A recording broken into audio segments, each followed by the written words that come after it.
이건 충격적인 일입니다. 중국의 고대 신화인 복희가 중원 문명의 근원이 아니라고 말하는 학자가 있습니다. 그리고 중국 학자들도 중국 신화의 인물이 동이족이라는 논문을 발표했습니다. 이러한 사실에 기존 관계자들은 주역의 근원을 다시 살펴봐야 한다는 이야기를 하였는데요. 도대체 어떤 연구가 그들에게 놀라움을 주었을까요? 그 충격적인 이야기 시작해 보겠습니다. 그 전에 잠시 2초만요. 구독, 좋아요, 알림 설정은 영상 제작에 큰 힘이 됩니다. 여러분은 혹시 복희라는 이름을 들어보신 적 있으신가요? 우리는 학교에서 그를 이렇게 배웠습니다. 중국 문명의 시작, 하늘을 보고 궤를 만든 사람, 제도를 세운 자. 심지어는 인류 최초의 문명 창시자라고도 하지요. 복희는 문자, 결혼제도, 주역, 전복 같은 모든 문화의 처음을 만든 인물로 알려져 있습니다. 그야말로 신화 속 영웅이자 문명의 설계자였죠. 그런데 우리는 여기서 한 가지 중요한 질문을 던져보려고 합니다. 그 복희가 과연 중국 사람이 맞을까요? 우리가 아는 그 복희 진짜일까요? 이런 질문을 진지하게 던진 사람이 있습니다. 미국의 고대 중국사 전문가 사라 앨런 교수입니다. 이분은 유교의 근원은 한국이다. 영상에서 소개해드린 교수입니다. 그녀는 이렇게 말합니다. 복희와 여와는 실제 인물이 아닙니다. 그들은 신화 속 상징적 존재였어요. 그리고 또 한 가지 중요한 포인트를 집어냅니다. 복희 신화의 구조는 중원의 사서보다 중국 동쪽, 즉 동방 지역의 민속 전통에서 더 뚜렷하게 나타납니다. 여기서 말하는 동방이란 어디일까요? 중국의 동쪽, 바로 동이라 불리던 지역. 즉 요하 문명권 그리고 오늘날의 한반도 북부와 접한 땅을 말합니다. 사라 앨런 교수는 거북이의 모형이라는 책에서 중국 고대 신화와 기록을 비교하며 이 신화들이 꼭 중원에서 시작된 것이 아닐 수 있다고 이야기합니다. 복희와 여와 같은 존재들은 질서를 상징하는 개념이었고 그 이야기의 뿌리는 동이 지역의 민속 문화에서 더 자주 발견된다고 말하죠. 그리고 뱀몸체와 샤먼적 형상은 상나라나 주나라의 고위 신들과는 다른 지역 신적 존재의 특징에 가깝다고 얘기했습니다. 즉, 복희가 살았다고 알려진 곳보다 그 신화를 믿고 전해온 지역. 즉, 동이족의 땅에서 복희의 흔적이 더 뚜렷하다는 겁니다. 자, 그렇다면 다시 질문해 봅니다. 복희는 누구였을까요? 그는 단순한 신화 속 인물이었을까요? 실존했던 지도자였을까요? 아니면 누군가가 문명을 설명하기 위해 만들어낸 존재일까요? 사마천의 사기에 따르면 동방의 종족은 문명과 예의가 있고 복희는 동방에서 출현했다. 그리고 사망봉기 주석에서 복희의 출신지가 동방으로 묘사됩니다. 또한 사기에 나오는 복희는 태오라 불리며 동방을 다스렸다는 내용은 복희가 동이족의 시조로 간주될 여지를 줄 수 있습니다. 역대 제왕록에서는 태호복희의 성씨가 풍씨라 기록되었고 고대 동이족의 일원으로 분류되어 있습니다. 태호는 동방을 다스리는 제왕의 칭호입니다. 그리고 풍은 동방 사방의 대표 시족의 성씨입니다. 광말약, 루쉰, 장태염 등이 1920년대에 저술한 고사변은 다음과 같이 쓰고 있습니다. 동이족과 은나라 사람은 같은 부족이며 신화도 일맥상통한다. 태호, 제준, 제곡, 제순, 소호 모두 설과 동일하다. 여기서 설은 은나라 시조를 말합니다. 풀어서 얘기한다면 동이족이 바로 은나라, 심지어 상나라의 조상이란 것입니다. 이 책은 중국 학자들의 논문집으로 공식적인 권위가 있는 책입니다. 그래서 중국 내에서 큰 충격을 주었습니다. 사망오제도 언급했습니다. 즉 태호, 복희, 염제, 신농, 황제헌원, 소호금천 등 대부분이 동이족 출신이라는 연구는 중국 내 학술적 인식과도 맞닿아 있습니다. 그러면 복희 씨가 본 하늘은 그리고 그가 그렸던 궤는 해 뜨는 곳에서 본 하늘이 아니었을까요? 복희라는 이름 뒤에는 단순한 전설이 아니라 문명의 시작에 대한 아주 깊고 오래된 질문이 숨어 있습니다. 이제 그 질문의 뿌리를 하나하나 따라가 보려 합니다. 그 시작은 하늘과 땅, 그리고 동방의 기억입니다.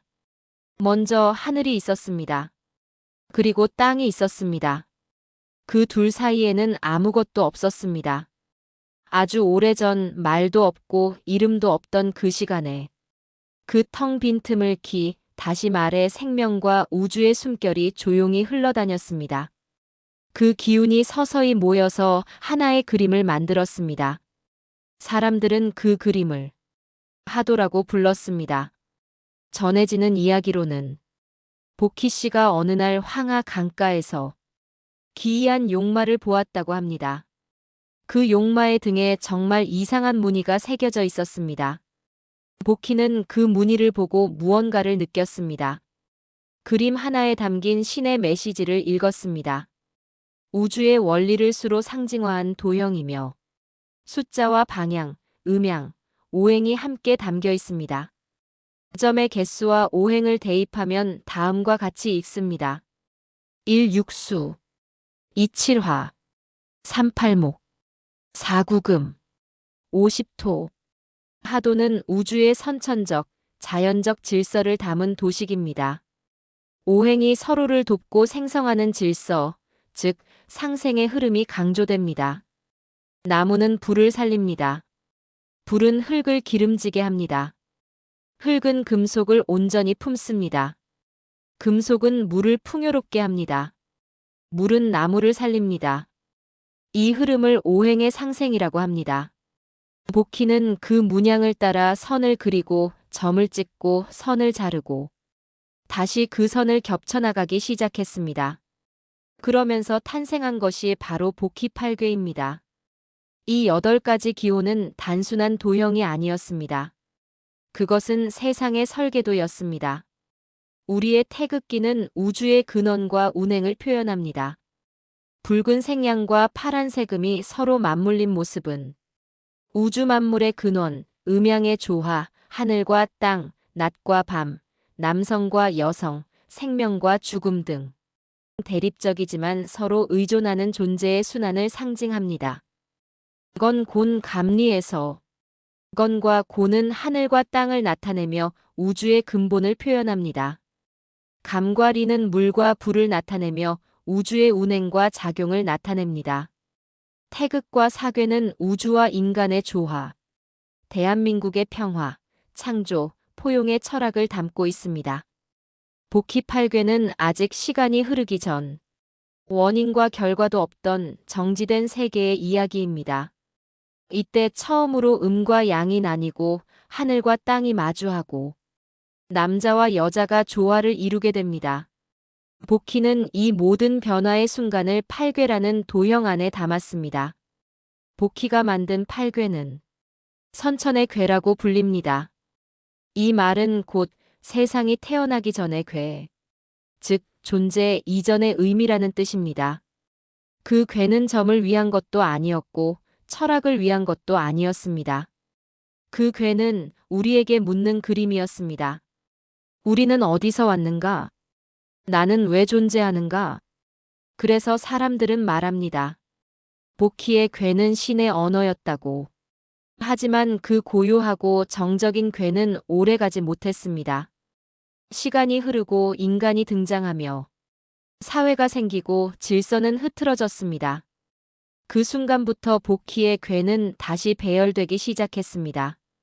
그 괘는 이제 신의 그림에서 인간의 설계도가 되어갔습니다.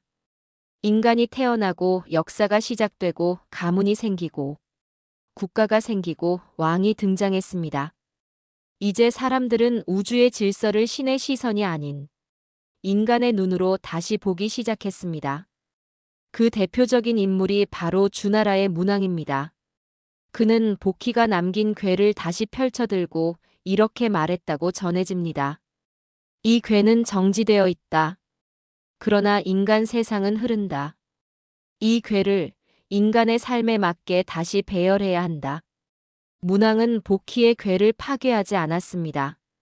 그는 단지 그 궤를 움직이게 했습니다. 하늘과 땅의 자리를 재정비하고 정적인 기호를 시간의 순서로 바꾸었습니다. 문왕이 궤를 재배열하기 전 하도에 이어 또 하나의 신비한 상징이 역사에 등장합니다. 바로 낙서입니다. 전설에 따르면 낙서는 낙수에서 거북이의 등 위에 새겨진 채 나타났다고 합니다. 그 문양 역시 단순한 그림이 아니었습니다.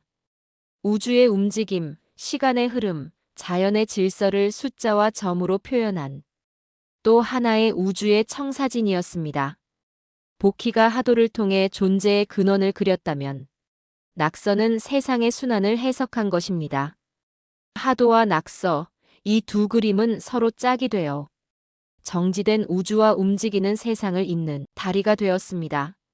낙서는 후천적, 인간 사회의 질서를 반영한 도식입니다. 오행이 서로를 제압하고 제어하는 질서, 즉 상극의 흐름이 강조됩니다. 나무는 흙의 영양분을 빨아들입니다. 흙은 물이 가는 길을 막습니다. 물은 불을 끕니다. 불은 금속을 녹입니다. 금속은 나무를 자릅니다. 낙서는 현실 사회의 조절과 균형, 질서 유지와 통제의 논리에서 더욱 빛을 발휘했습니다. 문왕은 낙서의 질서를 바탕으로 8궤를 다음과 같이 배치했습니다. 고대 제천의식은 천자가 남쪽을 바라보며 지내는 구조였습니다. 그래서 문왕 8궤의 구조도 이런 종교적 정치적 질서를 반영해 남쪽을 위에 나타냈습니다. 동쪽은 진괴 봄, 생명이 움트는 시작의 방향. 남쪽 리괴 여름, 불이 타오르고 태양이 솟는 계절.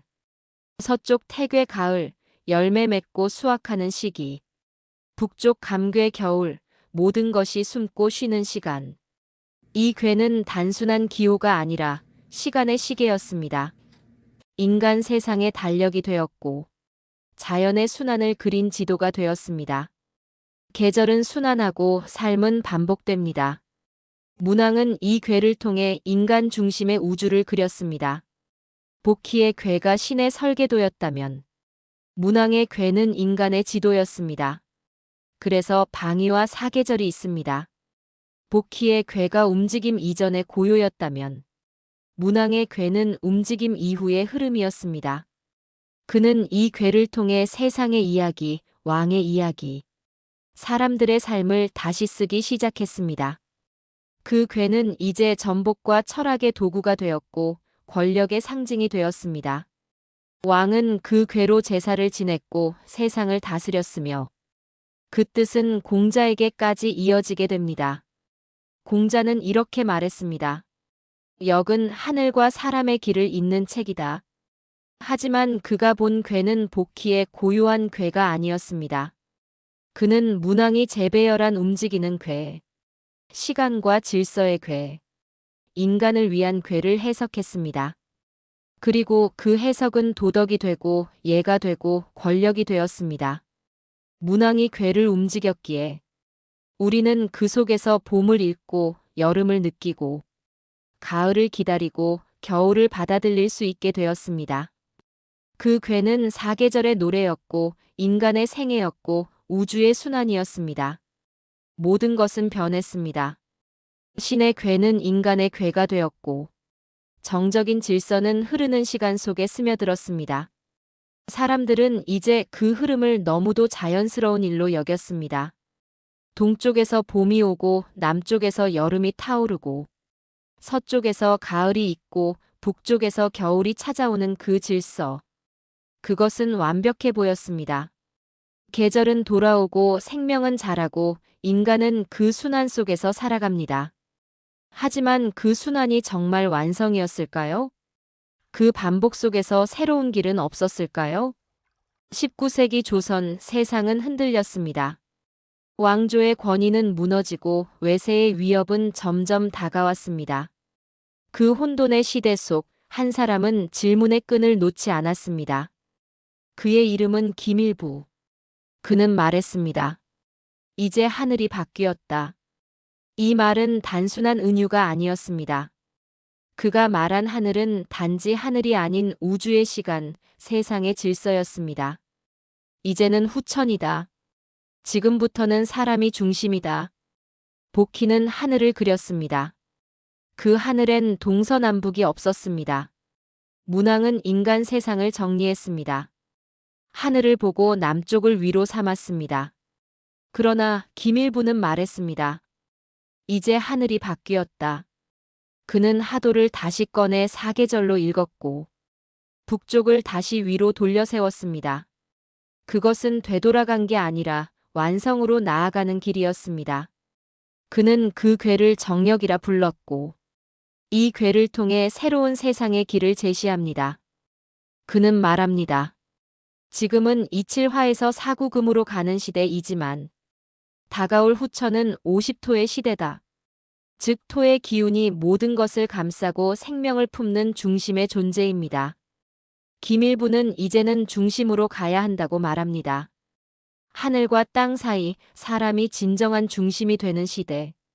그는 이 궤를 단지 철학이 아니라 민족의 궤, 미래의 궤로 보았습니다. 그는 말합니다. 한민족이 후천 세계를 여는 중심 민족이다. 천지의 바른 기운은 마땅히 동방에서 나올 것이다. 선천은 상극의 시대여 후천은 상생의 시대라. 그 시작을 여는 자는 동방에 있을 것이며 그 주체는 사람이다. 한민족은 예로부터 예와 효를 중시하는 도덕의 민족으로 후천 세계를 이끌 심성의 바탕을 이미 갖춘 민족이다. 그는 단지 순서를 바꾼 것이 아니었습니다. 우주관 자체를 바꿨습니다. 우리는 하도에서 우주의 원리를 보았고 낙서에서 세상의 질서를 보았습니다. 하지만 거기에는 없는 것이 있었습니다. 시간이 없었습니다. 정력은 말합니다. 우주는 흘러간다. 1년은 동지에서 시작해 하지를 지나 다시 돌아오고 하늘과 땅은 계절의 방향으로 움직입니다.